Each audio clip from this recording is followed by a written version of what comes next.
சதீந்திரன் அவர்களே, அது மத்திய கல்வி செயலாளர்கள் தேர்தலுடைய நாகராஜன்,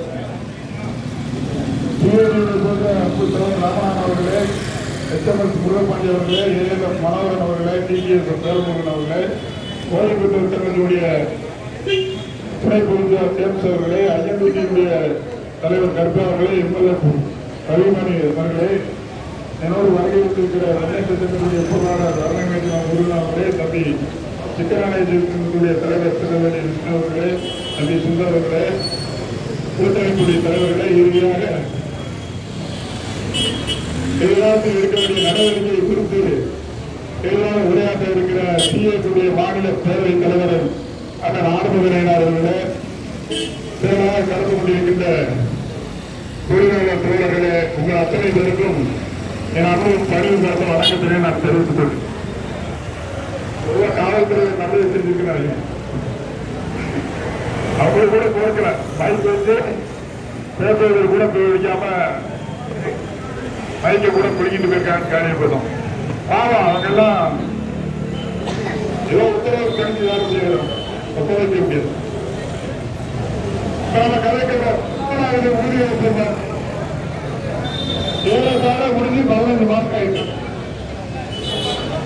10 ஆண்டு காலமாக அதிமுக ஆட்சி நடக்கும். அதிமுக ஆட்சினால பிராரக்கார பெருவாட்சி, செய்தியோட பெருவாட்சி. அதை ஏன் உன்னிப்பையிடம் ஆர்வனாக இருக்கார். 16 ஊதிய ஒப்பந்தத்தை விட 16 ஊதிய ஒப்பந்தம் போங்க. எவ்வளவு நாள் கழிச்சு போட்டான்? 1 வருஷம் கழிச்சு போட்டான். 1 வருஷம் அறியணும் இல்லைன்னே சொல்லிட்டான். அந்த ரெண்டாயிரம் பக்கம் இருக்கிற என்ன பண்ணா, ஒரு ஒப்பந்தத்தை 3ஆம் தேதியில அண்ணாக மாற்றி ஒரு ஒப்பந்தத்தை இதுக்கு தொழிலாளர் மாதா தொழிற்சங்கத்தான் வச்சுக்கிட்டு ஆதிவாத தொழிற்சங்கம் வெற்றி பேரை வச்சுக்கிட்டு மாமாவார பார்க்கிற பேருவெல்லாம் வச்சுக்கிட்டு இப்போ பேச்சுவார்த்தைக்கு போகும். அண்ணன் நார்மலுக்காக நம்ம அண்ணன் சப்போர்ட் பண்ணுவார்கள். எத்தனை மாமர்களாலும் போகுது.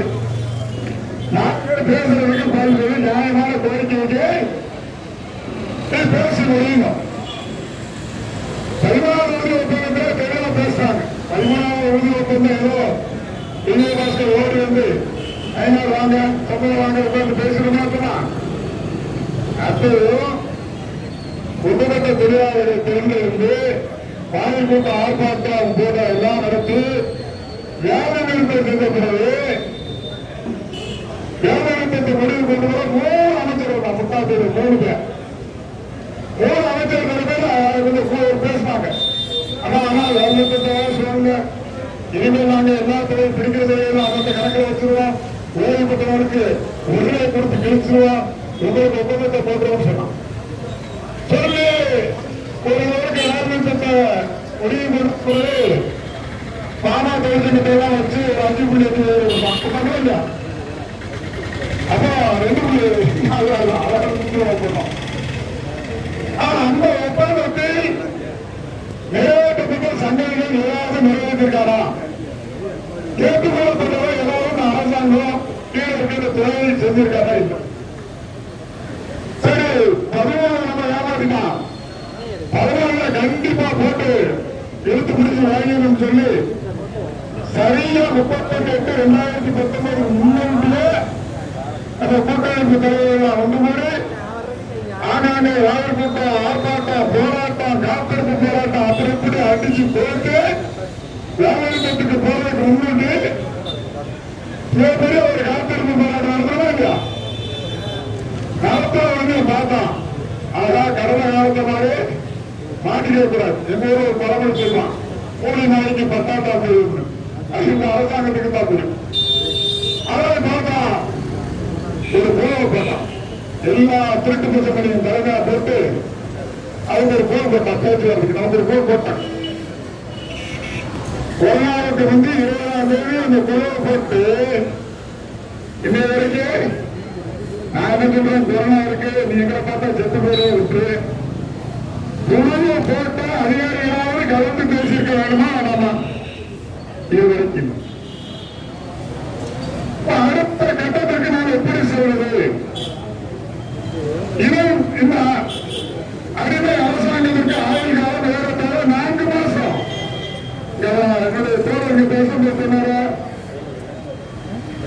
மாநில தேர்தல் அறிவித்தாங்க. நான் ஒன்னே ஒன்று மட்டும் நான் இந்த தொழிலாளர் தலைவரை பார்த்து கேட்பது, திராவிட முன்னேற்ற கழகத்தினுடைய தலைவர் கலைஞர் ஆட்சியில் இருக்கின்ற போது ஏறத்தாழ ஒரு 5 ஒப்பந்தங்கள் போடுவதாக எனக்கு நினைவு. 5 ஒப்பந்தங்களில் ஒருத்தர் கருத்தாளர் போடுறவங்க இருக்கலாம், ஒரு ஒப்பந்தம் போடுறவங்க ஒரு நாள் ஆர்ப்பாட்டம் பண்ணுவாங்க, போராட்டம் பண்ணுவாங்க, போகலாம். ஆனா அதிமுக அரசாங்கம் வந்த பின்பு ஏதாவது ஒரு ஒப்பந்தத்தை போராடாமல் சிறைக்கு செல்லாமல் ஒப்பந்தம் நிறைவேற்றப்பட்டிருக்கிறார். 2018 கூட நம்ம